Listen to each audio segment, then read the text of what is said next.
Seneca. And in Titus Andronicus is my favorite stage direction of all time, which is enter Lavinia with her hands and tongue cut off and ravished. That's the stage direction. That's it. Yeah. And then they go for the two guys who did it. Her father avenges her by killing the two guys who did it, chopping them to pieces and serving them in a pie to their mother, all on stage. Have another piece of pie, thank you. You know, right there on stage. None of this messenger stuff. Let's go back to those good old Sure. Exactly. I'm going to give you a quote now. Let me know when we're running. Is it going now? Allan, now this I think is maybe more.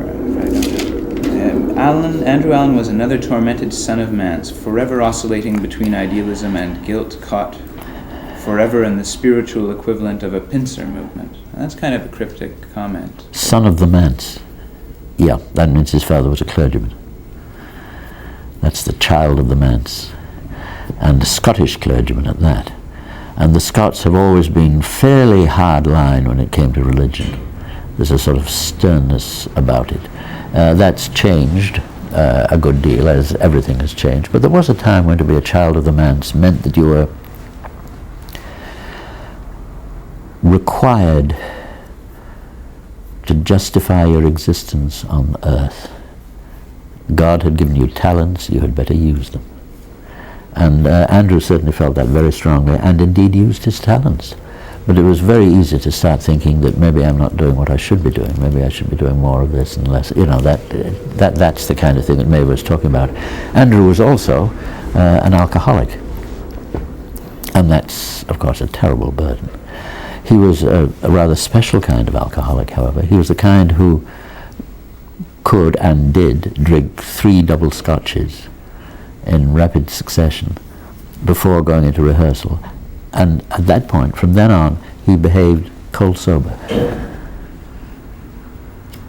I'm getting the impression he had a way of being wide open and liberal, but with a demand for punctuality and form and respect among his players. Oh yes, what he was worried by was there was a time certainly when he showed up when people were truly contemptuous of radio plays. They were contemptuous of the way they were earning their living, and I don't think that's allowable. I think you have to believe that what you are doing is an honourable occupation, and if it doesn't seem to be an honourable occupation, I think you'd better make it so.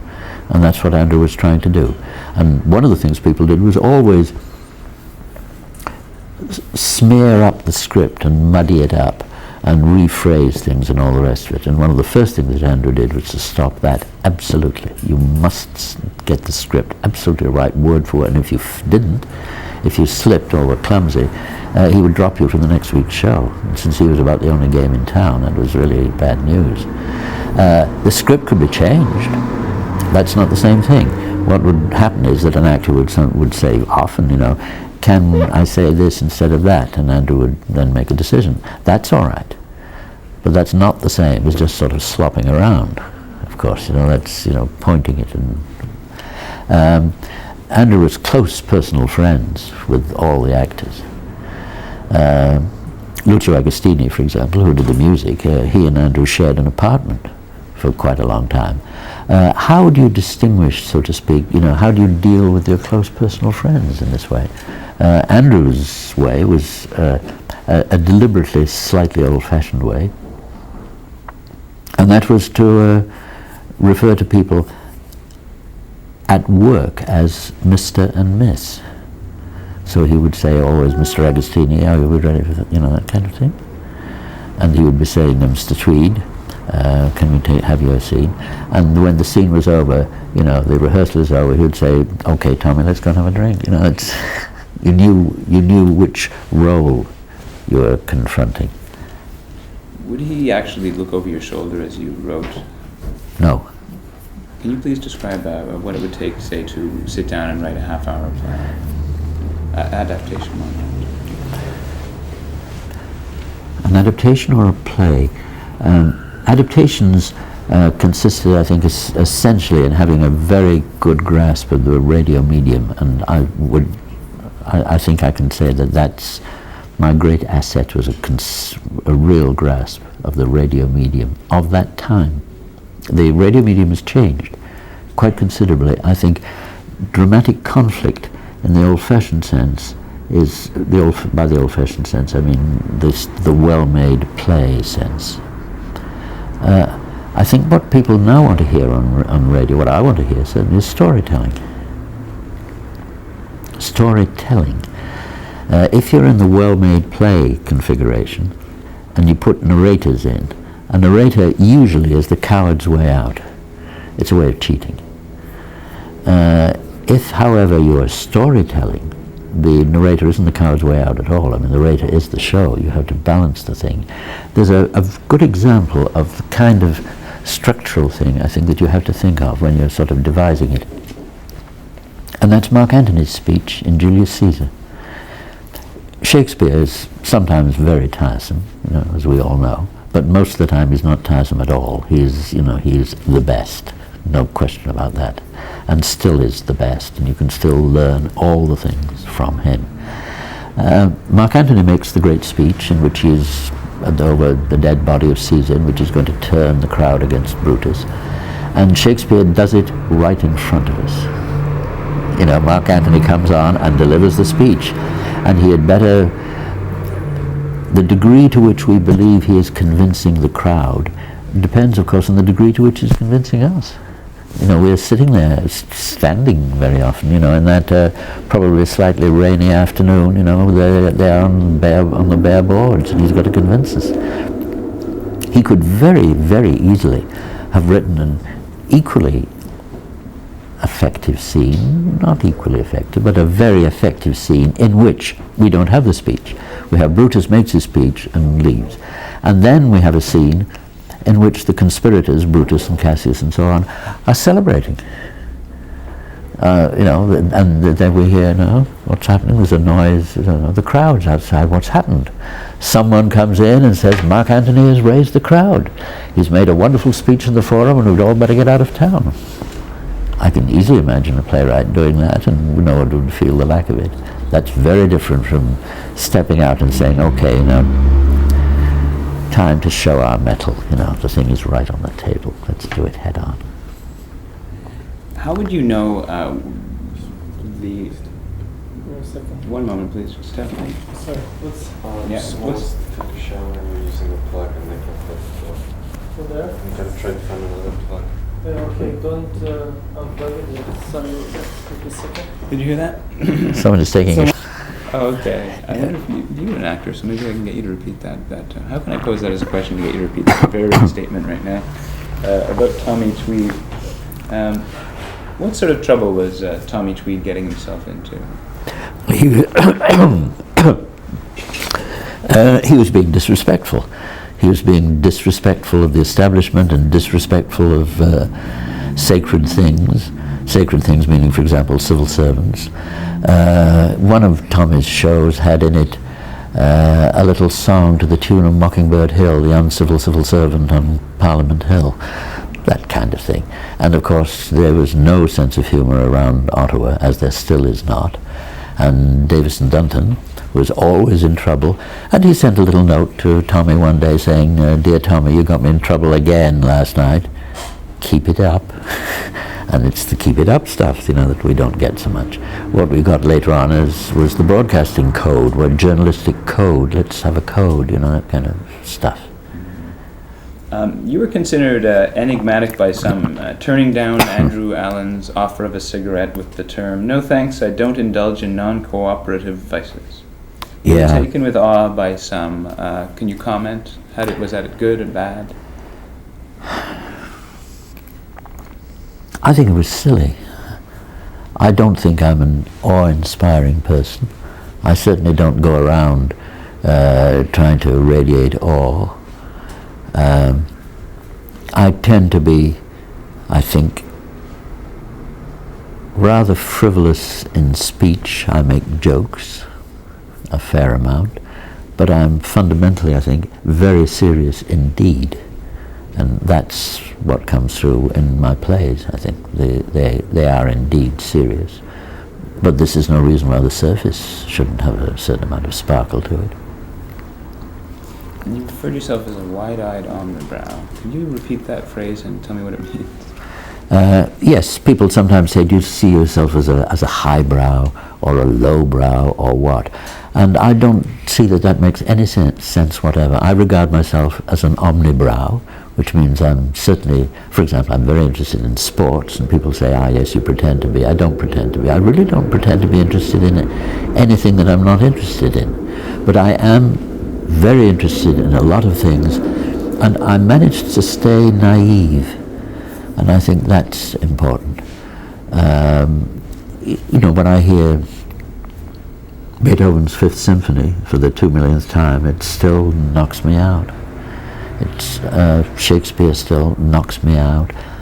The natural world continues to blow me away. I'm a very keen naturalist. I'm an industrial strength bird watcher.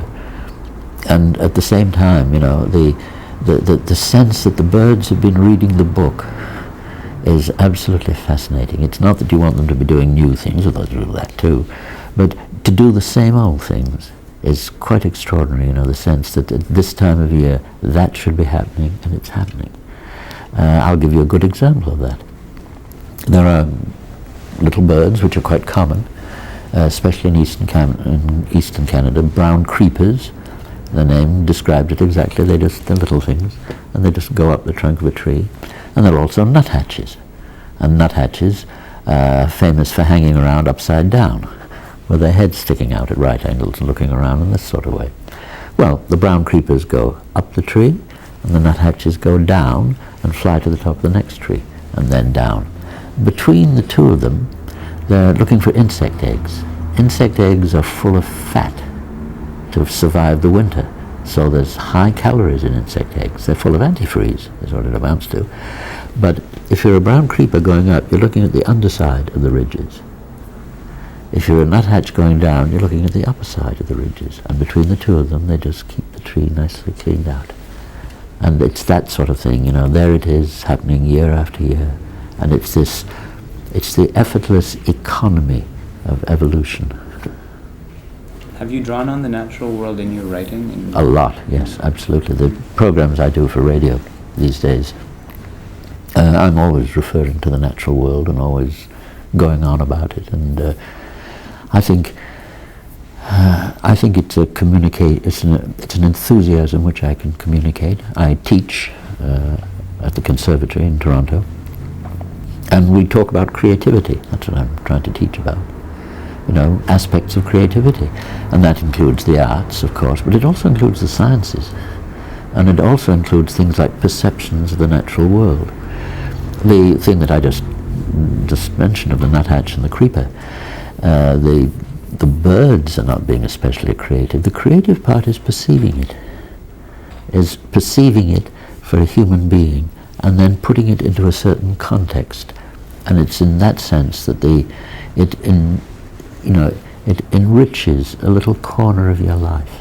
And it's that sense of continually being enriched that's important. And I think what's very important, and something which I've always tried to do all my life, is make connections.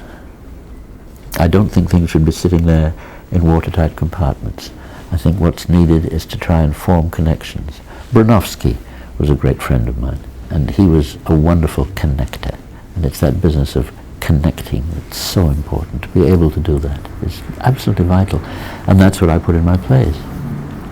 Speaking of the natural world, you spent many years in BC. You're from India by birth, and you moved to Toronto. Really, it's a paradise for bird watchers, as we know. But didn't you just sit at a Remington in a building to pound out your plays? Well, yes, but I worked at night, and all writers you're a writer yourself. I mean, you know how it's done. It's lonely and boring. Plays, particularly, the old bromide is true. Plays are not written, they're rewritten. What you have to do is dirty the paper. Once you've got the paper dirty, then you can do something. You can start changing things around. I'm not really, what am I saying? I'm not at all computer literate. One of these days, perhaps I shall be. It took me long enough to get to be electric typewriter literate. I'm still, I suppose, vaguely longing for the days of a green eyeshade and writing with a feather, but not really. It's you know, I'm fond of technology, and I don't understand how we ever lived without fax machines and photocopying. It's, you know, it makes such a difference.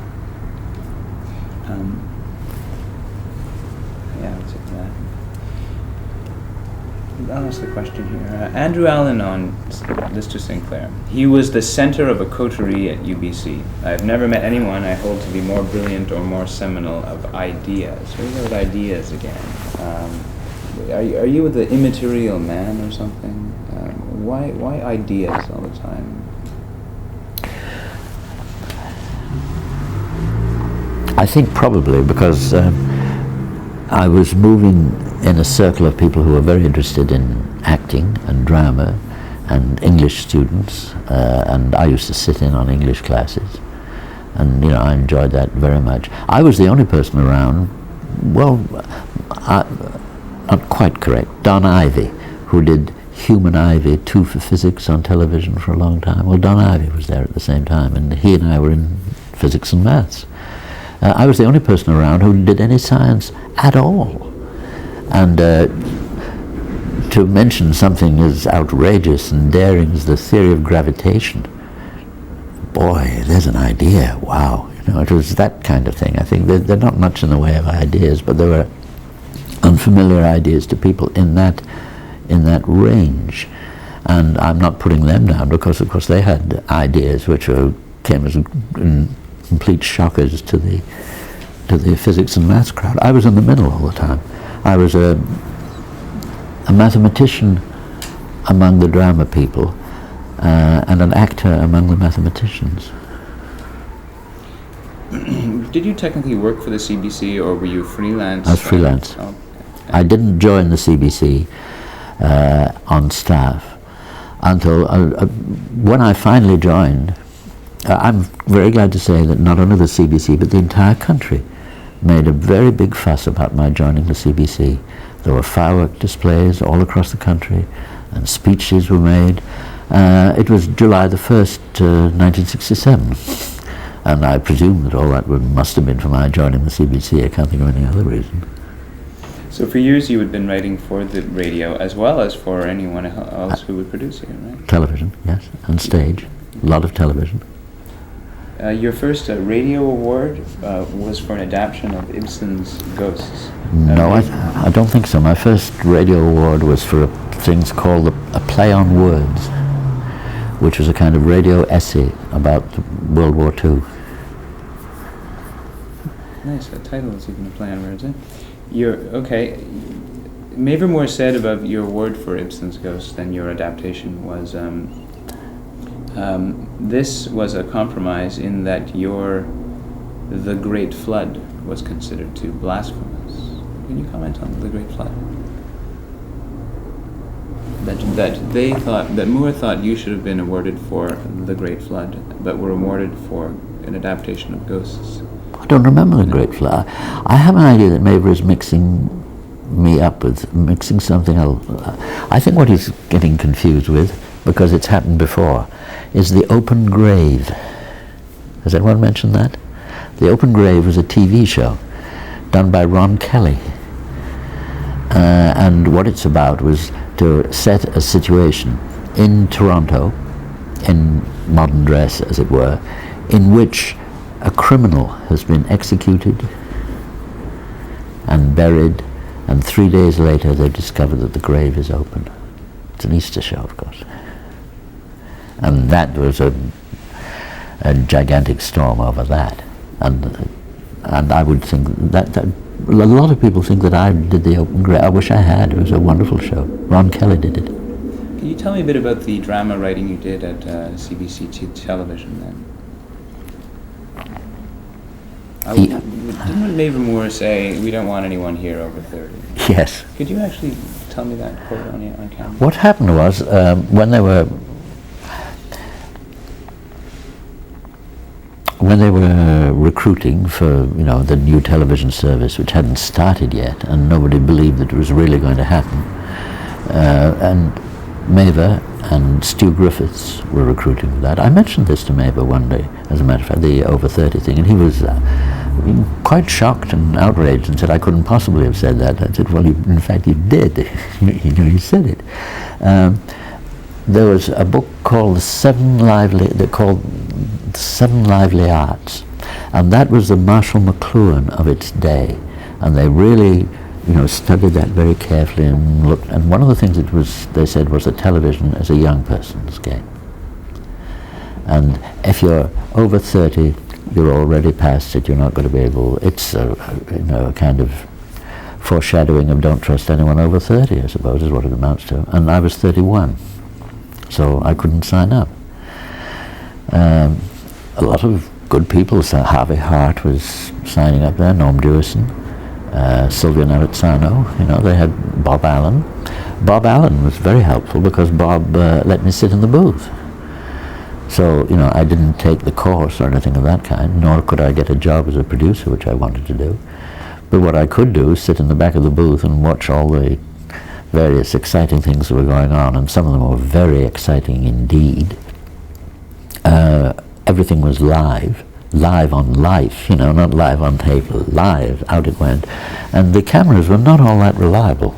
Things would go wrong, and one of the things you had to learn, the productions were done in bays.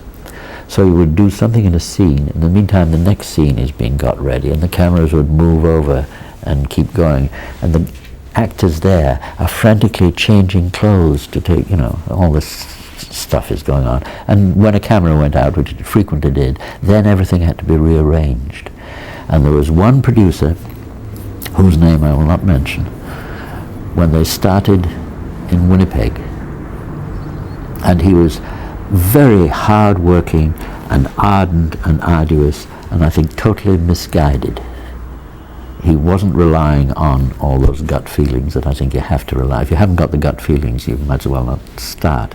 If you haven't incidentally got the air of authority, you might as well not start. Andrew Allan always used to say that the first requirement to be a director is to have people pay attention to you. Because no matter how good you are, if nobody does it, forget it, And if your ideas are all wrong, that can be fixed. But what can't be fixed is that particular kind of authority. Anyway, this guy was, worked very hard. And suddenly, in the middle of one of his early shows, a drama, camera number 3 has gone out. And what did he do? He turned to the people in the booth and said indignantly, "We had a meeting about that."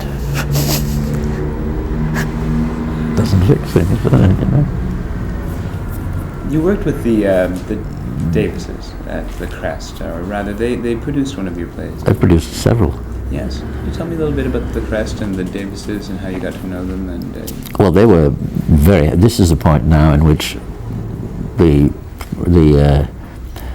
professional theatre is at last beginning to take hold. That it's beginning to be possible to earn a little bit of money actually by being an actor on stage. Fletcher Markle, whom I've mentioned, no, I won't say that because you'll cut it. Fletcher Markle, who had done a lot of radio work in Vancouver, was very prominent in doing productions here. He did a production of The Time of Your Life, which has an enormous cast on the little theatre in Harthouse, and sent telegrams to all the people saying there are no small parts, there are only large actors, which was very much the sensation. The Crest took several plays of mine. I acted in several plays that were done there and at the Jupiter Theatre. I also acted in various things that Dora Mabel Moore put on, and she was very helpful in all those sort of things. One of the plays that I did was called The Man in the Blue Moon, which was a kind of fantasy, a strange sort of fantasy. Bud Knapp was in it. Another that was what's the right word for it? It was a flop d'estime. In other words, You know, they say a succès d'estime, meaning that the critics liked it. Well, this was a flop d'estime, meaning the audience tolerated it fairly well, but the critics were really outraged. It was kind of experimental. And any signs of being experimental on stage, and this was very interesting, were always greeted by saying, aha, you see, this guy is really a radio writer and a television writer. He has not mastered the stage. It was a long time before people began to say what people are doing is breaking down the stage conventions by bringing in the other conventions, which is what happens now, of course. You know, that's to be applauded, and film convention and things of this sort.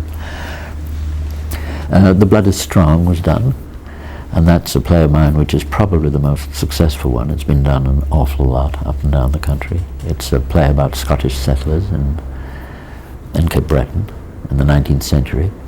I'm always proud of that play, because whenever it's done there are nice letters and nice comments from people who are not Scottish at all, from people who say, particularly, for example, Ukrainians, who will very often say, you know, you put that 100 years ago, but that's my father. That's exactly the situation. I think there is a reality in that. I also had a play on Socrates, and that was repeated quite a lot of times. I had one called The Empty Frame, which Mario Prizek did. Mario Prizek, who is a very good director, and his name is not mentioned enough, I think, and I'd like to mention it because he is very good. He also has one of the most wonderful and ingenious ways of dealing with writers that I have ever come across. Mario would change something, and in a rehearsal would say, you know, that's been changed. I really want it like this, or I would want to change it. And Mario would say, good idea, let's do that. And then, you know, you come back 2 days later and nothing has changed. It's done this before. Before you can speak, Mario has got you and said, you know that change that we wanted to do? I tried very hard to do it because we wanted it so much, didn't we? But we couldn't get it to work, you know. And suddenly you're a co-conspirator in the whole thing. Very, very crafty. And his judgment was also very good. On the topic of styles, Dora Mavor Moore called you the gentle, genial steamroller. You called Dora Mavor Moore the gentle, genial steamroller. That's my it. shorthand. Can you please tell me what you meant by that and how she showed you to be very angry? I don't know that she showed me to be very angry. She was very determined to get things her own way. She was kindly and good-natured seeming. She was a little like Grandma, a little like Mom and Grandma, and a little like Catherine the Great, and Lucrezia Borgia, and a few other people like that. She was very, very tough. She was very determined, and she was not going to be deflected. And she worked wonders. There's just no question about that. And her introductions worked wonders too. It was through her and through Mavor, her son of course, that this play of mine, The Blood is Strong, was produced in Scotland. It was produced in Scotland by James Bridie, who was running a theatre in Glasgow, and Bridie, of course, was a very famous Scottish playwright. But Bridie's real name was Mavor. He was one of the family. And so, you know, there was a little family connection that went in there. I'd already had a family connection, I'm afraid, because the school that I went to, where I did so much acting, St. Paul's, went in a great deal for caning, as they all did. The High Master didn't cane you personally, but if you had to be flogged receive a High Master's flogging, and I received quite a number, you got benefit of clergy along with it. A man who was a clergyman and also an ex-rugby blue did actually the caning, and by George, his name was the Reverend Ivan Mavor. He was Mavor Moore's uncle. Tape change, by the way? Yeah. That's amazing. That's such a small one.